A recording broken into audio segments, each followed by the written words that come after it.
Welcome back, Shay. You're tuned into Rougarou Radio, where we keep one light burning against the dark. Tonight's story comes from deep in St. Landry Parish, where the moss hangs thick and the shadows move like they got a purpose. So pour yourself a cup of coffee, settle in real comfortable and listen close.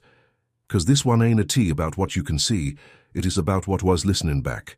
Now, folks in Opelousas, they remember him only as Marcel. He wasn't from there, not really.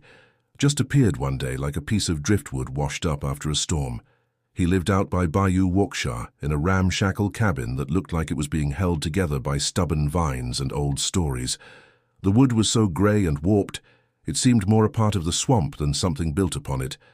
Marcel never went to town unless he absolutely had to, and when he did, he moved with a silence that was unsettling.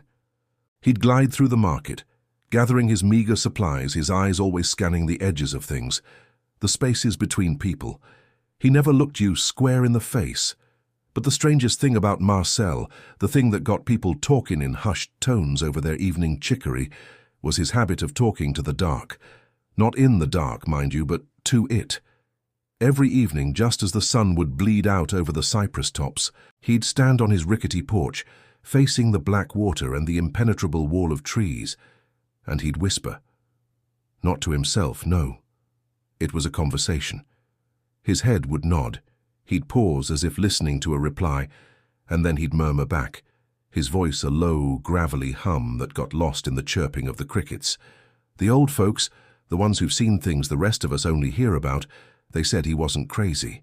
They said he was bargaining with what lived between the trees, with the ancient things that owned the night. That one summer the floods came early. The sky turned a bruised purple and just opened up. Rain came down not in drops, but in sheets, like the world was behind a waterfall. The bayou swelled, swallowing its banks and creeping up the levees. Water rose fast, faster than any prayer could hold it back. Folks were sandbagging their homes, moving their livestock to higher ground, but it felt like a losing battle. The water was relentless. It had a hunger to it, and that's when people saw Marcel. They saw him wade in chest deep in the churning, muddy water, not away from his cabin, but around it. He was carrying a fistful of tallow candles, their little flames flickering defiantly against the wind and rain.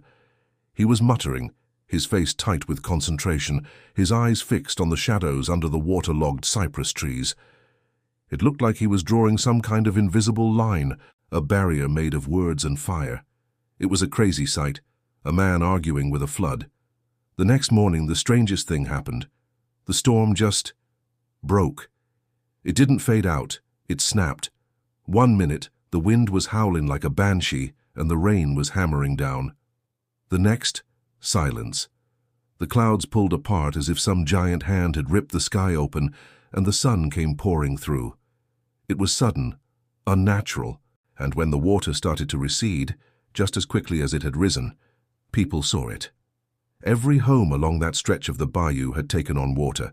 Some were washed clean off their foundations. Everyone, except for Marcel's. His little cabin was still standing, bone dry on a small island of damp earth, like the flood had deliberately gone around it. But something was wrong. Later that day, a fisherman going by saw Marcel standing on his porch, same as always. The sun was bright, casting long, sharp shadows from the trees, the cabin, the porch rail. But when the sun hit Marcel, there was nothing behind him on the ground. His body cast no shadow. It was like the light passed right through him. He'd paid a price to save his home, and the cost was his own piece of the dark. After that, a new kind of strangeness settled over the bayou. People started hearing things along the levee, especially at dusk.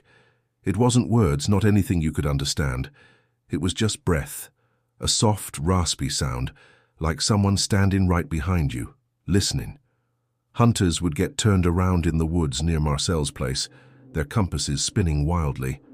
They said when they finally stumbled past his cabin, they'd hear voices, 2 voices, talking low and steady. But when they'd peek through the trees, they'd only see one man, Marcel, sitting in his rocking chair, silent. One voice was his, that low, gravelly tone. The other was like dry leaves skittering across pavement, a whisper that seemed to come from the air itself. A week later, Marcel stopped speaking altogether. He'd come to the market, point at what he needed, and just stare with those haunted eyes. His lips never moved. The folks who believed in the old ways, they knew what had happened. He'd lost his own voice to the one he'd been trading with. He had bargained with a shadow, and the shadow had collected its due. He was a hollow man, filled with the silence of the swamp. His own words were gone, replaced by the whispers he'd invited in. The parish sheriff was a practical man, but even he got uneasy with all the stories. He sent a young, brave deputy named Thibodeau to ride out and check on old Marcel. It was a moonless night, the kind of dark that feels heavy, like a blanket. As Thibodeau approached the cabin, he saw the faint flicker of candlelight through the grimy windows. The front door was hanging open, creaking softly in the breeze. He called out, "Marcel, you in there?" Only the crickets answered. He drew his service weapon, his heart thumping against his ribs, and stepped inside. The cabin was empty, the air thick and cold. The candles were burned down low, their wax pooled on the dusty floor. Marcel was gone. But on the far wall, scrawled in what looked like charcoal from the dead fireplace, were 6 words.